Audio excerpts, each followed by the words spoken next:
Bonjour à tous, j'espère que vous allez bien. On se retrouve aujourd'hui dans un nouveau podcast avec Manon qui va nous présenter le Sénato. Bonjour Manon, comment vas-tu? Bonjour, très bien, merci. Alors Manon, est-ce que tu peux un petit peu te présenter qui es-tu et qu'est-ce que tu fais? Oui, alors donc je m'appelle Manon, j'ai 23 ans et je suis sur les réseaux sociaux sous le nom de Manon Toubi. Et je travaille actuellement chez Naturalia, donc ça va faire bientôt 3 ans. Donc au début en magasin et maintenant dans les bureaux depuis quelques mois. Et en parallèle, j'ai commencé une formation de naturopathie.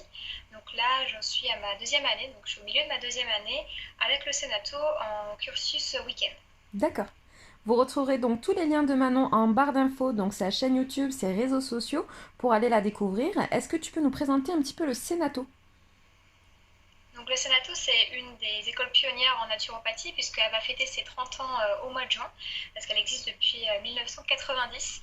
C'est Daniel Kiefer qui l'a montée. Donc voilà, c'est vraiment un collège de naturopathie pour enseigner la naturopathie traditionnelle et holistique qui est présente à Paris et il a monté voilà, sa petite équipe de professionnels pour les intervenants. Donc il y a vraiment beaucoup de personnes qui sont affiliées à l'enseignement de Pierre-Valentin Marcheseau. Donc lui, Xavier Mauroy, Christian Brun par exemple. Donc c'est une école qui fait partie de la FENA, donc c'est une fédération qui va reconnaître l'enseignement de 8 écoles. Et cette reconnaissance va nous permettre, nous, d'avoir un gage de qualité en fait par rapport à notre certification, puisque l'enseignement de ces 8 écoles va être très similaire, très encadré, pour permettre voilà, d'assurer la qualité après de nos consultations envers les personnes qui vont nous faire confiance. Donc, euh, donc c'est aussi pour ça que j'ai choisi l'école du Sénato, parce qu'elle a une très grosse renommée de par son ancienneté, de par ce que représente Daniel avec tout son bagage, tous ses écrits et ses études. Et le fait que ce soit reconnu par la FENA, c'est vraiment un... Étant donné que le diplôme n'est pas reconnu par l'État, ça nous permet d'avoir quand même ce petit gage de qualité pour nos futurs patients. D'accord. Est-ce que tu peux nous parler un petit peu du cursus au Sénato? Il y a différents modules, je crois, en accéléré, sur plusieurs C'est ça. années. Oui, alors moi j'ai choisi le cursus week-end, c'est le cas dans pas mal d'écoles. Donc ça se fait en 3 ans et c'est à peu près un week-end sur deux. Donc c'est ce que j'ai choisi parce que ça permet de conserver un travail à côté, à temps plein. C'est pas négligeable quand on doit payer cette formation qui est assez coûteuse.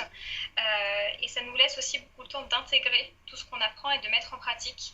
Moi je sais que j'avais prévu initialement de le faire en intensif et je suis vraiment pas déçue d'avoir finalement pris le pas de le faire en week-end. Ça nous laisse le temps d'intégrer énormément, de mettre en pratique et de s'approprier un peu toutes ces nouvelles connaissances. Mais donc il y a d'autres formules aussi, donc en intensif et en semi-intensif. Donc c'est soit en 1 an et demi minimum, soit en 2 ans. Donc avec 2 à 4 jours par semaine de cours. Donc c'est pour ça qu'on dit que c'est intensif parce que là on enchaîne comme quand on était à l'école, au collège, au lycée ou à la fac. Donc c'est vraiment pour deux groupes de personnes différents parce que là, impossible de travailler à côté. Même un temps partiel, ça peut être compliqué. Donc voilà, c'est vraiment selon comment on peut s'organiser financièrement parlant et en fonction de notre manière de s'approprier ce qu'on va apprendre. D'accord, c'est très intéressant ces deux modes de système et c'est très intéressant qu'ils proposent ces deux cursus qui peuvent répondre au plus grand nombre. Au niveau des cours, comment ça se passe? Est-ce que vous êtes en amphithéâtre, plutôt en petit groupe? Alors c'est que du présentiel au Sénato, il n'y a pas de choix par correspondance. C'est du présentiel et ça va se former comme une école en fait. Donc c'est ça que j'ai bien aimé aussi à l'inscription, c'est qu'on a des locaux qui ressemblent vraiment à une petite école avec des salles de classe. Et donc on est assis à une table comme en classe avec nos copains copines. On est une cinquantaine au début, après ça diminue au fur et à mesure des années parce que la vie fait qu'il y en a pas mal qui arrêtent, d'autres qui reprennent, etc. Donc on est au début une cinquantaine pour finir en fin de troisième année autour de 20-25 en général. D'accord. Est-ce que le fait d'être au début 50 n'est pas un petit peu impressionnant? Ça fait pas un peu un gros groupe à intégrer? Un petit peu, surtout quand on commence quelque chose de nouveau. Pour la plupart de ces personnes-là, ça fait longtemps qu'ils ne sont pas allés à l'école, donc ça fait tout drôle de retrouver une classe, une promo. Donc au début, c'est un petit peu impressionnant parce qu'on a beaucoup de mal à connaître tout le monde. C'est vrai qu'on c'est pas comme à l'école où on est toute la semaine ensemble, où c'était un week-end sur deux. Donc au début, pour apprendre à connaître tout le monde, c'est ça qui était un petit peu difficile. On était beaucoup, beaucoup de têtes. Mais finalement, non, parce qu'il y en a quand même une bonne partie, on va dire une petite 5-6 qui ont arrêté très rapidement. Et donc le groupe va après se former au fur et à mesure des mois. Et là, on apprend à connaître tout le monde. Et au contraire, c'est assez enrichissant parce qu'on a le parcours de chacun, les envies de chacun. C'est très riche en fait l'échange qu'on peut avoir. Et donc plus on est, plus on a d'échanges. Totalement. C'est très intéressant.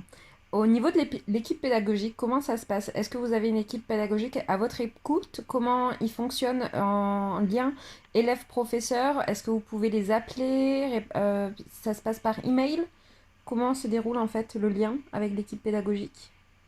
Alors ça dépend vraiment du prof, parce qu'on va avoir certains intervenants qu'on va avoir seulement sur un ou deux cours, ou plus spécifiquement sur la première ou la troisième année. Donc on va développer parfois moins de liens, alors qu'on en a d'autres qui nous suivent, qui ont plus de cours à leur charge et donc on voit plus fréquemment. Donc avec cela, on peut se permettre d'échanger un peu plus entre les cours, par téléphone assez peu, même s'il y en a qui le font, ça va dépendre des affinités de chacun.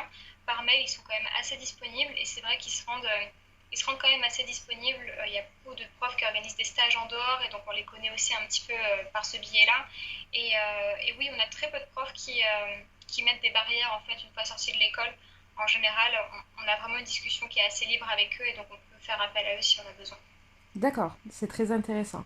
Donc vraiment une équipe à l'écoute qui est proche de ses élèves, qui est prête à les accompagner, à les aider. Pour ceux qu'on a fréquemment, oui. D'accord, c'est génial. Au niveau de la philosophie de l'école vis-à-vis de la naturopathie, tu dirais qu'elle a une vision de la naturopathie plutôt ancienne ou moderne? Plutôt ancienne. Et c'est ça qui me plaît parce que dans les nouvelles écoles, je trouve que la naturopathie perd un petit peu son essence dans le sens où elle est un petit peu cutée pour les choses qui pour moi semblent basiques. Et au Sénato, au contraire, ça s'appelle le Sénato parce que dedans il y a traditionnel et holistique et c'est pas pour rien, on le retrouve vraiment maintenant dans les enseignements. Donc ça, c'est vraiment sur ça que va s'axer le Sénato, sur le fait de prendre la naturopathie et de l'enseigner tel que eux-mêmes, nos professeurs, l'ont appris avec Pierre-Valentin Marchesot. D'accord. Est-ce que tu dirais que le sénato a une spécialité? Je crois qu'ils sont très axés au niveau énergétique. Oui, ça va être vraiment sur l'holisme à toute échelle en fait et surtout au niveau des matières enseignées. Donc on va apprendre bien sûr les bases, les côtés scientifiques avec l'anatomie, avec les pathos, la physio, mais il y a aussi toute cette ouverture d'esprit vers plein d'autres choses, vers l'énergétique, vers la médecine chinoise, le massage, des choses qu'on ne va pas forcément apprendre dans D'autres. d'autres écoles ou qui sortent un peu du contexte scientifique. Et donc ça nous ouvre vraiment pas mal de portes sur après ce qui nous intéresse, vers quoi on a envie de se tourner pour approfondir. Donc oui, ça ouvre vraiment beaucoup l'esprit sur tout ça. D'accord. Est-ce que tu pourrais nous parler des points positifs qui t'ont fait choisir cette école? Alors le fait déjà que ça conserve la naturopathie dans son ensemble et qu'elle ne soit pas déformée au fur et à mesure des années, ça c'est quelque chose qui était important pour moi. Cette ouverture d'esprit aussi parce que je suis quelqu'un d'assez cartésien et du coup ça m'aurait enfermé en fait encore plus dans cette catégorie si j'avais choisi une école qui n'était pas aussi ouverte. Et là j'ai pu découvrir pas mal de choses et m'ouvrir à beaucoup de choses, donc ça c'était très important pour moi. Le stage d'été, c'est, je pense pour ça aussi que la majorité des élèves choisissent le Sénato, c'est qu'on a la possibilité de faire un stage d'été d'à peu près une semaine en fin de chaque année. Donc en week-end, moi j'ai 3 stages et c'est très très très riche d'enseignement parce qu'on est vraiment en immersion et on a aussi l'échange avec les autres années. Donc première année, deuxième année, troisième année sont mélangées. On a beaucoup beaucoup de pratiques, on a des cas concrets avec des gentils patients qui font un peu les cobayes pour nous. Donc ça c'est vraiment le point qui m'a fait choisir l'école et qui fait que je regrette pas du tout ce choix-là.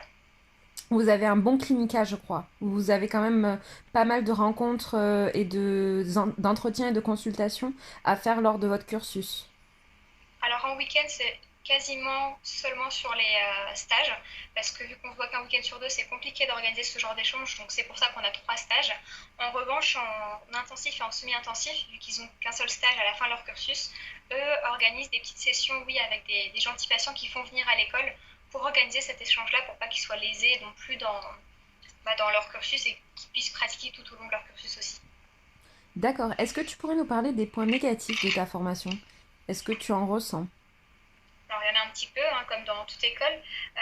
Le manque de pratique, parce que heureusement qu'il y a ce stage-là, mais en dehors, c'est quand même compliqué d'organiser des travaux pratiques. On en a quand même, mais ça mériterait d'en avoir plus. C'est vraiment en pratiquant qu'on apprend le mieux, en fait. Et je dirais que ça va être très dépendant aussi des profs. Donc il y a certains profs avec qui les cours vont être très très poussés et d'autres forcément avec qui on va avoir moins d'affinité, où on va moins accrocher avec la manière dont le cours est tourné. Donc ça va être très prof dépendant. Pour les cours d'anatomie par exemple, il y en a certains que j'ai adorés et d'autres où je vais vraiment avoir besoin de faire des recherches complémentaires parce que pour moi ça me semble pas assez complet. Donc ça, il y a les petites différences qui sont liées à la personnalité de chacun. Bien sûr. Et je dirais aussi plus par rapport à l'organisation, où c'est vrai que c'est une structure qui est assez vieille et qui n'a pas beaucoup bougé depuis. Donc là, on a l'arrivée d'une nouvelle directrice, donc c'est Aude Verret qui prend l'école, même si Daniel reste vraiment impliqué dans l'école, mais plus en tant qu'enseignant maintenant. Il gère plus du tout, enfin, il va arrêter de gérer la direction. Et donc là, je pense qu'on peut espérer que ça change un petit peu à ce niveau-là et que du coup, ça s'améliore au côté administratif. D'accord, c'est super. Est-ce que tu aurais d'autres choses à rajouter sur ta formation ou en tout cas à donner un conseil à des personnes qui se poseraient la question sur ton école?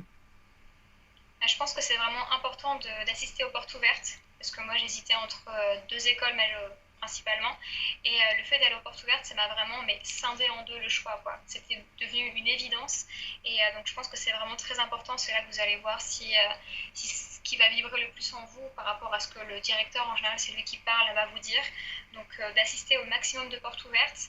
Et pour ceux qui ne sont pas parisiens, je sais que dans ma promo, il y a énormément de provinciaux qui font quand même les allers-retours à chaque week-end de cours, qui s'organisent entre eux pour le logement, parce que ils trouvent l'école d'une telle richesse que même s'il y avait une école plus proche, c'est vraiment le Sénato qu'ils ont favorisé.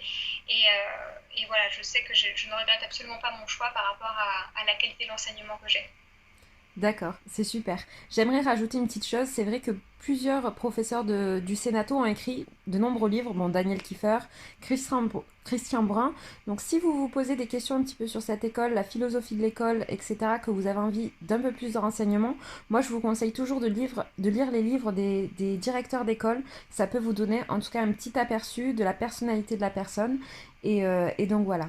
Je te remercie Manon d'avoir participé à ce podcast. On se retrouve bientôt pour un nouveau podcast. Je vous souhaite une bonne journée. À bientôt.